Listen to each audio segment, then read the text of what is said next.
শিব দুর্গার দারুণ বিপদ। কবি ভবানীপ্রসাদ মজুমদারের লেখা। কৈলাসে আজ গলছে বরফ উষ্ণায়নের ফলে, দুর্গা দেবী মর্তে চলেন তাই তো সদল বলে। যে হারে রোজ গলছে বরফ যাচ্ছে খবর পাওয়া, এভাবে আর ২-৩ মাসেই পুরো কৈলাস হাওয়া।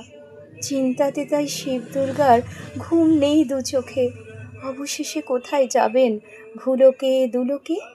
তাই তো এবার দুর্গা দেবী পুরো দলবল নিয়ে ভাবেন সোজা হাজির হবেন কলকাতাতে গিয়ে। গণেশা কেতো লক্ষ্মী সুরও থাকবে ওরা সাথে, দেবাদিদেব মহাদেবও রবেন ত্রিশূল হাতে। শিব থাকলেই নন্দী ভৃঙ্গি থাকবে সবার জানা, একটা শর্তে গিয়েই মর্তে অসভ্যতা মানা। হঠাৎ এসে বলেন হেসে ব্রহ্মা প্রজাপতি, উষ্ণায়নের ফলে কৈলাসের হবে না কোনো ক্ষতি।